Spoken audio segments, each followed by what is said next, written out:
الحمد لله نحمده ونستعينه ونستغفره ونعوذ بالله من شرور أنفسنا ومن سيئات أعمالنا من يهده الله فلا مضل له ومن يضلله فلا هادي له ونشهد أن لا إله إلا الله ونشهد أن محمدا عبده ورسوله أما بعد فأعوذ بالله من الشيطان الرجيم بسم الله الرحمن الرحيم إن عدة الشهور عند الله 12 شهرا في كتاب الله يوم خلق السماوات والأرض منها 4 حرم قال النبي صلى الله تعالى عليه وسلم أفضل الصيام بعد رمضان شهر الله المحرم سبحانك لا علم لنا إلا ما علمتنا إنك أنت العزيز الحكيم ماہ محرم کی ابتدا ہے۔ اللہ رب العزت نے قرآن میں فرمایا کہ مہینے ہم نے 12 رکھے ہیں۔ جس دن زمین اور آسمان کو بنایا تھا اس دن سے مہینوں کی تعداد 12 ہم نے رکھ دی ہے، اور ان 12 میں سے 4 مہینے ہم نے محترم بنائے ہیں۔ منہا 4 حرم، 4 مہینے ایسے ہیں جس کا تم نے احترام کرنا ہے، جن کا تم نے خیال رکھنا ہے۔ خیال رکھنے کا، احترام کرنے کا معنی یہ ہے کہ ان مہینوں کے اندر بڑا دھیان دینا ہے اپنے اعمال کے اوپر، بڑی توجہ دینی ہے اپنے معمولات کے اوپر۔ یہ مطلب ہے احترام کا۔ والد کے احترام کا مطلب کیا ہوتا ہے؟ میں اور آپ جانتے ہیں، بدتمیزی نہیں کرنی، کوئی گڑبڑ نہیں کرنی۔ یہ مطلب نہیں ہوتا کہ والد صاحب کے احترام کرتا ہے کہ اس مہینے والد صاحب کو مستقل 10 روٹیاں کھلانی ہیں، یہ مطلب نہیں ہوتا۔ منہا 4 حرم، 4 مہینے اس میں بڑے محترم ہیں، اور ان میں سب سے پہلا مہینہ محرم ہے۔ یہ اسلامی سال کی ابتدا محرم الحرام کے مہینے سے ہوتی ہے کہ محترم مہینہ ہے۔ محترم کا معنی یہ ہے کہ اس میں ہم تھوڑا ہوشیار ہوں، ہم اپنے اعمال کی طرف متوجہ ہوں۔ پھر آپ نے فرمایا کہ رمضان کے مہینوں کے بعد سب سے زیادہ محترم جس مہینے کے روزے ہیں وہ شہر اللہ المحرم، وہ محرم کے مہینے کے ہیں، اور یہ محرم کا مہینہ اللہ کا مہینہ ہے۔ یہ محرم کا مہینہ اللہ نے اپنی طرف منسوب، یہ میرا ہے، یہ میرا مہینہ۔ رمضان میری امت کا مہینہ ہے، شعبان پیغمبر کا مہینہ ہے، اور محرم یہ اللہ کا مہینہ ہے۔ یہ اللہ نے ناقۃ اللہ وسقیاہا، یہ اللہ کی اونٹنی ہے۔ کیا مطلب تھا؟ اس کا احترام کرو، اس کو کوئی نقصان نہ پہنچاؤ۔ رمضان محرم کا مہینہ یہ اللہ کا مہینہ، لہذا اس مہینے میں کوئی ایسا عمل نہ کرے جس سے شریعت کو کوئی نقصان پہنچے، شریعت کے احکامات کو کوئی نقصان پہنچے۔ خیر، یہ تو ہو سکتا ہے تھوڑی خشک سی باتیں ہوں، آپ حضرات نے بہت سی جگہوں سے سنی ہیں، لیکن چند ضرورت کی باتیں جو آج کل بڑی ضرورت ہے وہ ہے 10 محرم الحرام۔ اس کو شریعت میں عاشورہ کہتے ہیں۔ عاشورہ یہ اتنا اہم دن ہے، اتنا اہم دن ہے کہ جب روزے فرض کیے گئے تھے تو اس وقت عاشورے کا روزہ فرض تھا۔ جب امت محمدیہ پر روزہ فرض ہوا تھا تو سب سے پہلے 10 محرم یعنی 10 محرم کا روزہ فرض تھا، اور ہر مہینے کی 13، 14، 15 جن کو ایام 20 کہتے ہیں، یہ 3 روزے ہر مہینے میں فرض تھے، اور پورے سال میں 1 روزہ فرض تھا محرم کا، کہ محرم کی 10 کا روزہ یہ امت محمدیہ پر فرض تھا۔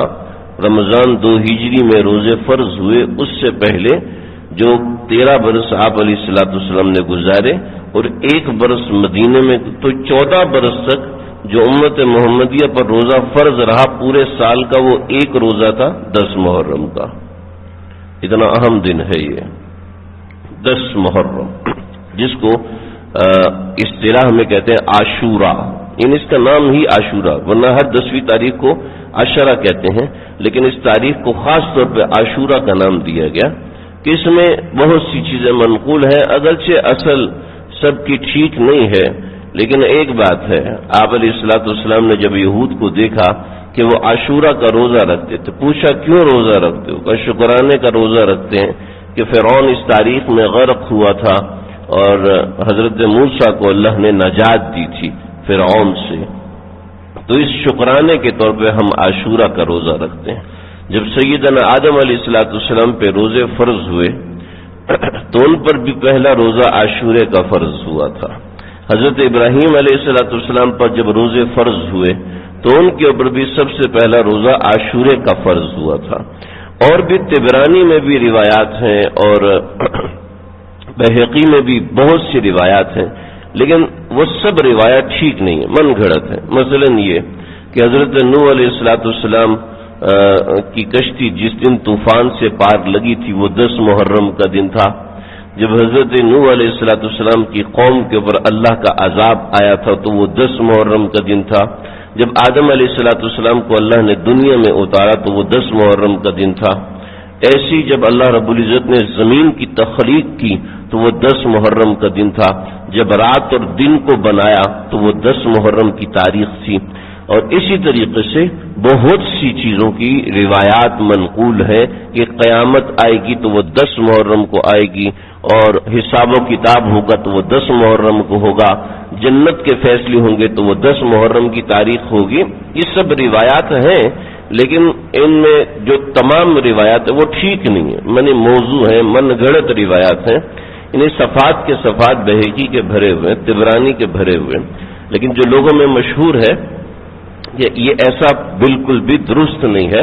ہاں البتہ 10 محرم کی فضیلت اپنی جگہ پر ہے، جو میں نے آپ کے سامنے عرض کیا کہ 10 محرم کا روزہ یہ بڑا ہی اہم ہے.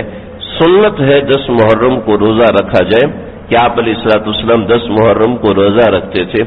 ایک صحابی سے پوچھا بھئی تم نے 10 محرم کا روزہ رکھا ہوا ہے؟ کہا جی یا رسول اللہ یہ تو روزہ فرض ہے. آپ نے فرمایا رمضان کے بعد اس کی فرضیت منسوخ ہوگی، لیکن اب میں اس کا روزہ رکھتا ہوں. یہود سے کہا کہ تم 10 محرم کا روزہ رکھتے ہو؟ کہ جی رکھتے ہیں. کہا کہ خالف الیہود والنصارى، یہود و نصارہ کی مخالفت کرو. اگلے سال اگر اللہ نے مجھے محرم کا مہینہ دیا تو میں 10 محرم کے ساتھ 9 محرم کا بھی روزہ رکھوں گا، یعنی ایک روزہ ملا کے رکھوں گا تاکہ یہود سے میری مشابہت نہ ہو جائے. آپ کے سامنے میں یہ باتیں کر رہا ہوں پچھلے 5-10 منٹ سے. اس طریقے سے میں آپ کے سامنے شاید 1.5 گھنٹہ مزید بات کر سکتا ہوں.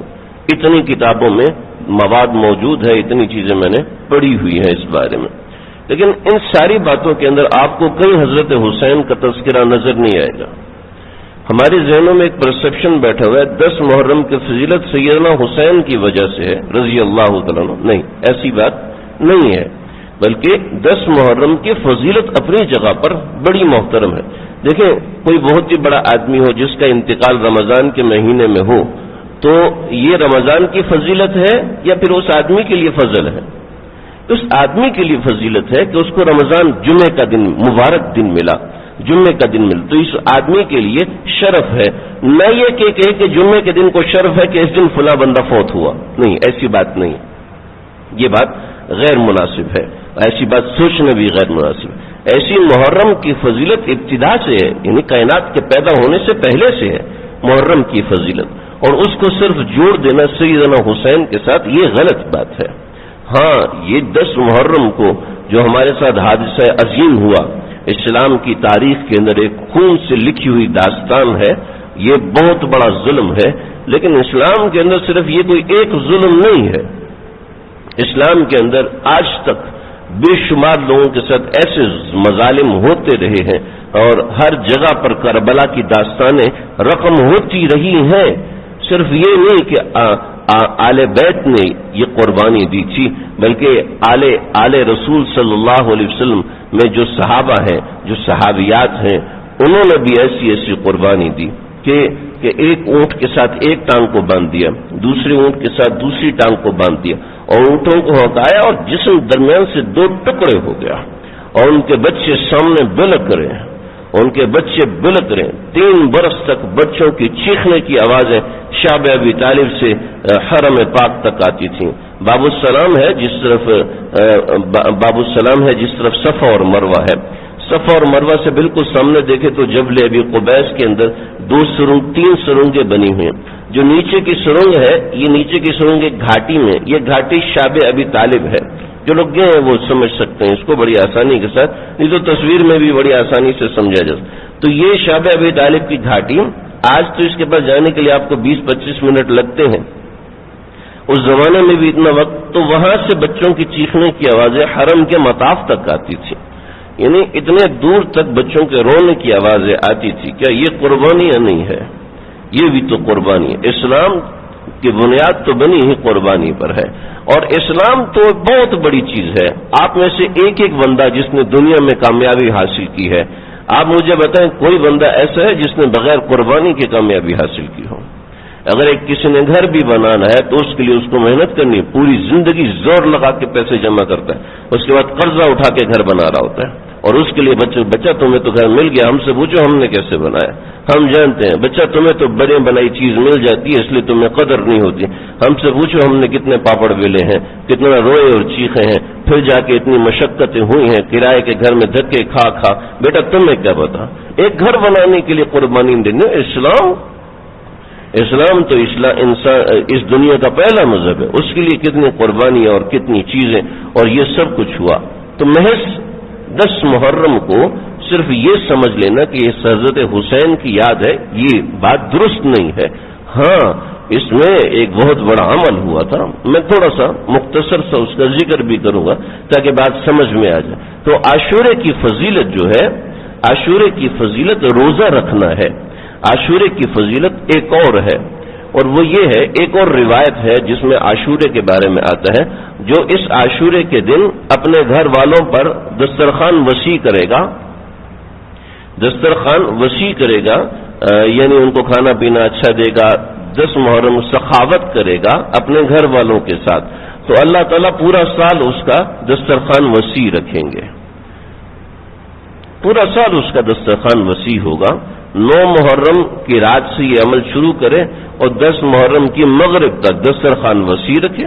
دسترخوان وسیع رکھنے کا مطلب یہ ہے اپنے گھر والوں کو کوئی اچھا کھانا کھلائے، مطلب یہ نہیں ہے کہ آپ دیگ بنائیں اور محلے میں بانٹیں، مطلب یہ نہیں ہے کہ آپ کھیر بنائیں اور پورے محلے میں تقسیم کریں، آپ پانی کی سبیل لگائیں اور پورے محلے کو پلائیں، یہ نہیں۔ حدیث میں جہاں تک حکم دیا وہیں تک کرنے نا۔ روزہ اگر مغرب تک رکھنا ہے تو مغرب تک ہی رکھنا نا، اگلے دن فجر تک کوئی کہے نہیں یہ مجھے زیادہ ثواب ملے گا، میں ڈبل روزہ رکھ رہا ہوں فجر تک، تو اس کا پہلا روزہ بھی فاسد ہونے کا خطرہ ہے۔ تو جہاں تک شریعت نے حکم دیا وہیں تک، اگرچہ یہ روایت کمزور ہے لیکن ملا علی قاری رحمۃ اللہ علیہ فرماتے ہیں ہم نے اپنے اکابر محدثین کو، بزرگان دین کو، تابعین اور دیگر اصحاب کو دیکھا کہ 10 محرم کو دسترخوان وسیع کرتے تھے۔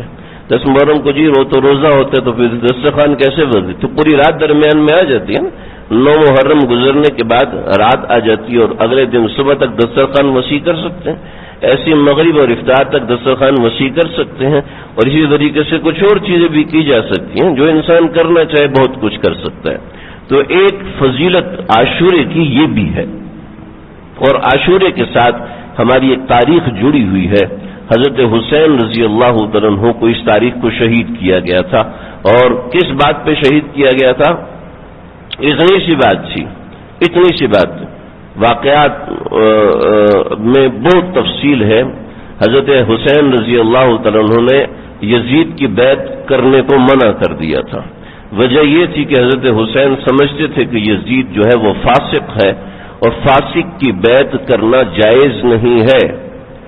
اس کو آج کی ٹرمینالوجی میں کہیں تو فاسق کو ووٹ دینا جائز نہیں ہے۔ میں حسین آل بیت میں سے ہو کے میں یہ نہیں کر سکتا۔ چنانچہ کوفہ والوں نے حضرت حسین کو بلایا ہمارے اکابر حضرت مولانا عبدالحی لکھنوی رحمۃ اللہ علیہ نے لکھا ہے کہ محرم کے ایام کے اندر دکھی واقعات سنا کے لوگوں کو رلانا یہ بھی مناسب نہیں ہے، کیونکہ ایک خاص جماعت ان تاریخوں میں نوحہ کرتی ہے، چیختی چلاتی ہے، تو ان کے ساتھ مشابہت ہو جائے گی، اور یہ مشابہت درست نہیں ہے۔ اس کی بنیادی وجہ یہی ہے کہ عبداللہ بن سبا نے جو تحریک شروع کی تھی وہ حضرت عثمان کے زمانے میں شروع کی تھی، اور یہ تحریک جا کے ختم ہوئی ہے حضرت حسین کی شہادت کے ساتھ۔ تو یہ عبداللہ بن سبا کی تحریک تھی، اور عبداللہ بن سبا کون تھا؟ عبداللہ بن سبا وہی تھا جو یہودی نظریات لے کر اسلام کے خلاف کھڑا ہوا تھا، اور شکل اس نے اسلام کی بنائی ہوئی تھی۔ بڑی ایک لمبی تاریخ ہے، زیادہ وقت نہیں ہے، میں مختصر بات کرنا چاہوں گا۔ تو حضرت حسین رضی اللہ تعالیٰ نکلے کہ کوفہ کی طرف سے حمایت ہے، تو چلے ہم کوفہ میں جاتے ہیں اور وہاں لوگوں کو ساتھ شامل کر کے یزید کے بارے میں بات کریں گے۔ حضرت حسین نکلے ہیں، مسلم بن عقیل کو بھیجا کہ آپ جائیں۔ مسلم بن عقیل کا استقبال سارے کوفہ نے کیا۔ جب سارے کوفہ کا استقبال دیکھا تو یزید ڈر گیا۔ یزید کے بارے میں ہمارا متفقہ اہل سنت والجماعت کا فیصلہ ہے۔ تیمیہ رحمۃ اللہ علیہ فرماتے تین قسم کے گروہ ہیں۔ ایک تو یزید کو فاسق کہتے ہیں، اور دوسرا یزید کو کافر کہتے ہیں، اور تیسرا یزید کے بارے میں خاموش ہے۔ فرمایا کہ ہم پہلے ہیں جو یزید کو فاسق کہتے ہیں۔ تمام اہل سنت والجماعت یزید کے فسق کے اوپر متفق ہیں۔ یہ یزید فاسق ہے، البتہ کئی لوگوں نے تہمت متہم بھی کیا، گالیاں بھی دی ہیں، وہ اہل سنت والجماعت کا بنیادی عقیدہ یزید کے فسق کے اوپر ہے، ہم اس کو صحیح انسان نہیں سمجھتے۔ تو یزید نے ابن زیاد کو بھیجا، ابن زیاد نے تقریر کی، اور جتنے جوشیلے لوگ تھے سب بیٹھ گئے۔ مسلم بن عقیل کو شہید کیا، لیکن حضرت حسین کے اوپر گھیرا تنگ کرتے کرتے کرتے کرتے کربلا تک لے کر آئے، اور حضرت حسین نے کہا کہ ٹھیک ہے مجھے یزید کے پاس لے چلو۔ ابن زیاد کہنے لگا کہ اگر یہ یزید کے پاس جائیں گے تو شخصیت ان کی ایسی ہے کہ یزید ڈر جائے گا، لہذا ان کو ان سے دو باتوں پہ وعدہ لو۔ نمبر ایک، یا تو یزید کے ہاتھ پہ بیعت کرو یا پھر مقابلہ کرو۔ تو حضرت حسین نے فرمایا کہ یہ کام میں نہیں کر سکتا کہ ایک فاسق کے ہاتھ پہ بیعت کروں، کیونکہ یہ گناہ ہے۔ کربلا کا سبق ہمارے لیے کیا ہے؟ کربلا کا سبق ہرگز یہ نہیں ہے کہ ہم پانی بانٹیں، کربلا کا سبق ہرگز یہ نہیں کہ ہم گڑ والے چاول بنائیں، کربلا کا سبق ہرگز یہ نہیں کہ ہم حلیم بنا کے تقسیم کریں، یہ نہیں ہے کربلا کا سبق۔ اور اگر کوئی یہ ثابت کر سکتا ہے کہ یہ کربلا کا سبق ہے تو میں سمجھتا ہوں کہ اس کو سمجھ نہیں ہے، یہ وہ بھولا ہے، بالکل بھولا ہے۔ اگر کوئی یہ سمجھتا ہے کربلا کا سبق یہ کہ لوگوں میں پانی تقسیم کرو، کربلا کا سبق حضرت حسین کیوں شہید ہوئے؟ پانی کے لیے لڑائی کی تھی حضرت حسین نے، کھانے کے لیے لڑائی کی تھی۔ علی اصغر چھوٹا بچہ اس کو پانی کے لیے لے کے گیا اور انہوں نے تیر مارا، گلے سے پار کیا۔ صرف پانی کے لیے جنگ لڑ رہے تھے حضرت حسین؟ صرف کھچڑا پکانے، حلیم کھانے کے لیے حضرت حسین لڑائی کر رہے تھے؟ نعوذ باللہ من، نہیں، اس بات پہ جنگ تھی کہ میں فاسق کے ہاتھ پہ بیعت نہیں کروں گا، یہ گناہ ہے، میں یہ گناہ نہیں کر سکتا، میں یہ گناہ نہیں کر سکتا۔ اور ہم حضرت حسین کے نام لیوا ہیں، ہمارے گھروں میں گناہ ہو رہے ہیں، ہماری شادیوں میں گناہ ہو رہے ہیں، ہمارے سرعام ہماری بچیاں بے پردہ گھر سے باہر نکلتی ہیں، گناہ کبیرہ ہو رہا ہے، اور ہم حضرت حسین کے نام لیوا، حضرت حسین کے نام لیوا ہے۔ ہماری شادیوں میں اونچے اونچے گانے چلتے ہیں، ہم حضرت حسین، ہم حسینی ہیں، حضرت حسین کے نام لیوا ہے۔ ہمارے ہی بازاروں کے اندر آپ دیکھیے گا آج سے چند دنوں کے بعد صرف جھنڈے بیچنے کے لیے اونچی اونچی میوزک لگائی جائے گی۔ میوزک یہودی مذہب میں بھی گناہ ہے، عیسائی مذہب میں بھی گناہ ہے، اسلام میں بھی گناہ ہے، لیکن سرعام ہمارے بازاروں میں میوزک چل رہا ہوتا ہے، ہماری شادیوں میں ہم خود میوزک لگا رہے ہوتے ہیں۔ اگر کوئی روکتا ہے تو اس کہتے ہیں تم جو ایکسٹرمسٹ ہو، تم تو ایسے ہو۔ وہاں حسینی یاد نہیں ہے، حضرت حسین ایک گناہ نہیں کیا، اس کے لیے 70 لوگوں کو شہید کروایا، 21 اہل بیت کو شہید کروایا، چھوٹے معصوم بچے کو شہید کروا لیا۔ میں یہ گناہ نہیں کروں گا، ہم وہی حسینی ہیں، لیکن ہمارے گناہ اتنے ہیں کہ وہ ڈکار بھی نہیں لیتے۔ ہمارے بچے کارٹون دیکھ رہے ہوتے ہیں، ہمارے گھر میں ٹی وی چل رہا ہے اور اسی کے اوپر میوزک چل رہا ہے، یہ صرف 10 محرم کے دنوں میں موسیقی بند کر دیتے ہیں، کیوں؟ کیا وجہ ہے؟ صرف 10 تاریخ تک ہمیں غم ہے، اس کے بعد کوئی غم ہی نہیں ہے۔ اصل میں ہم نے صرف غم کی شکل بنائی ہے اور ہمیں دھوکہ دیا جا رہا ہے کہ غم ایسے منایا جاتا ہے، بس نہیں، اس کا سبق جو ہے وہ سبق یاد رکھنے کا ہے کہ انہوں نے ایک گناہ نہیں کیا اور اپنے سارے خاندان کو، بچوں کو شہید کروا دیا، اپنی لاشوں پہ گھوڑے چلوا دیے، لیکن گناہ میں شریک نہیں ہوئے۔ اور ہم دیکھیں کہ ہم پورے دن میں صبح سے لے کے شام تک کتنے گناہوں میں شریک ہوتے ہیں، اس کے باوجود نام حسینی ہے، یہ درست نہیں ہے۔ یہ تو اس کا ایک سبق ہے۔ باقی چند چیزیں ہمارے اندر مشہور ہیں، جیسے کالے کپڑے پہننا، ان دنوں میں خاص طور پہ سوگ کے طور پہ کالے کپڑے یہ جائز نہیں۔ ان دنوں میں یہ سبیل بنا کے تقسیم کرنا پانی، یہ درست نہیں ہے۔ ہمارے اکابرین اور علماء دین منع کرتے ہیں کہ اس قوم سے مشابہت ہے کہ جو قوم دیگر صحابہ کو گالیاں دیتی ہے، حضرت عائشہ کو متہم قرار دیتی ہے، کہ یہ درست نہیں ہے۔ اسی طریقے سے حلیم بنانا، تقسیم کرنا، یہ 10 محرم کے اندر خاص طور پہ ہم اس کو سمجھتے ہیں۔ تعزیے میں جانا، ان کی مجلسوں میں شریک ہونا، جی ہم اہل بیت سے محبت کے لیے کرتے ہیں، صرف اہل بیت سے محبت کے لیے تعزیے میں جانا ضروری ہے۔ آپ ذرا سمجھ لیجئے محبت کس کو کہتے ہیں۔ محبت اس کو بس مجلس میں بیٹھنے کا نام محبت ہوتا ہے، محبت اس کا نام نہیں ہوتا۔ محبت تو فرما برداری کا نام۔ اللہ مجھے آپ کو ہم سب کو سمجھنے کے، عمل کرنے کی توفیق عطا فرمائے۔ سنتیں پڑھ لیجیے۔